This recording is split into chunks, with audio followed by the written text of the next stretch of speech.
let's talk about that. You know, you're very familiar with Doug McKelway's reporting, among other things.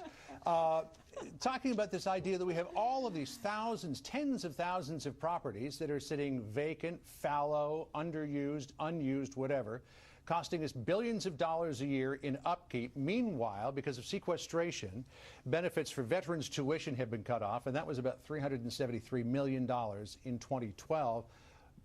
Sometimes you got to slap yourself upside the head and say, where are the priorities here?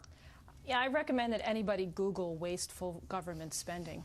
And you will just find so many things that will really make you feel so angry at the government for not getting this kind of thing under control. You know, that's, if you just do the math, 55,000 buildings, that's 1,300 empty buildings in every state that could be sold, and the money could be used for whatever.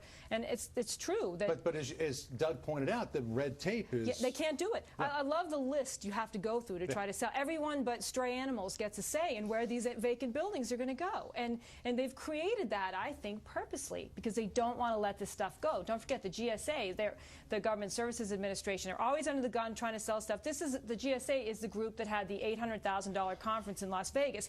Should we be trusting these people to make sure we're spending our money frugally? But you know, Kirsten, when you look at sequestration, it proscribed how these cuts would take effect, and you can't tinker around the edges. So is it fair to even say, hey, they're spending all this money on buildings, and meanwhile, veterans aren't getting their tuition because that's what sequestration said needed to happen? Well, yeah, but the question is, did sequestration have to happen? If they were willing to make the cuts that need to be made, then this wouldn't have had to happen. That's the reason sequestration happened, is because none of them. You can't turn back the clock. They don't want. They don't want to. But they don't want to time. take on these issues. So when you survey Americans, they all say we want to cut government spending. But Pew did a survey in February. They looked at 19 different areas and asked people, would you like to see spending cuts? And in every area, not a single one got majority support. Yeah. So people broadly want cuts, but they don't want specific cuts. And so none of the politicians want to actually make the cuts. And so then we end up with something like sequestration. Yeah. This is a problem on Capitol Hill. They are allergic. They break out in hives. Yeah, and the Republicans likes cuts do, too. of any kind. None of the Republicans nor Democrats. Susan brought up the three magic words: waste, fraud, and abuse. If you're to add up, you've got an acronym for it in Washington, and everybody D.C., says that's how we're going to save money. We're going to cut waste, fraud, and abuse. Though nobody says specifically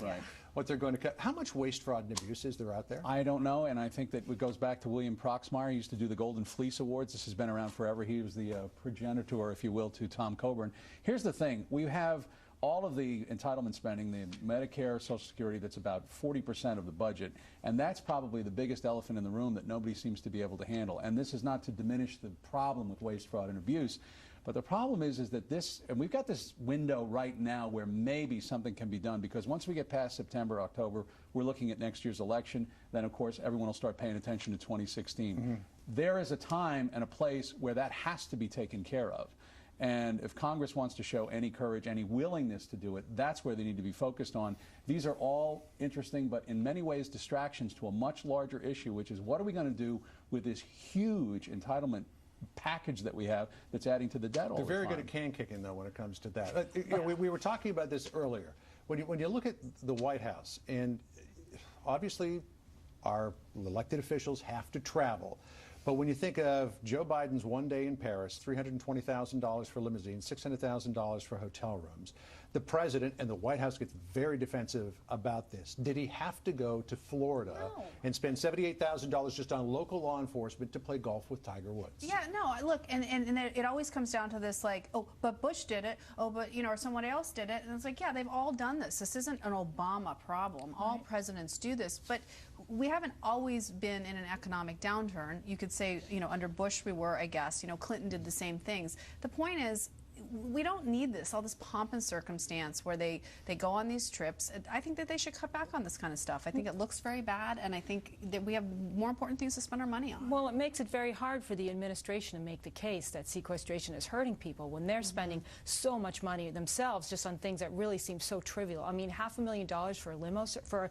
a night in a hotel room? Are you kidding me? I mean, people, that's just an outrage. Yeah, and could Tiger Woods and Butch Harmon have flown up here to play golf at Andrews Air Force Base, which is just a short drive away from I also think, by the way, that there are ways where, I mean, this is all symbolic in some ways, but symbolism matters in politics. But I also think there are ways that they could figure out how to make some cuts here and there.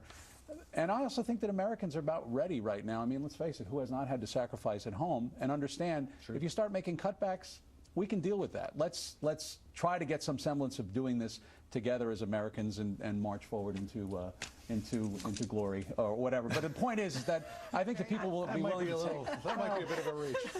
Great discussion tonight. Thanks for joining us tonight, folks. That's it for the panel, but stay tuned to see what living on the edge really looks like.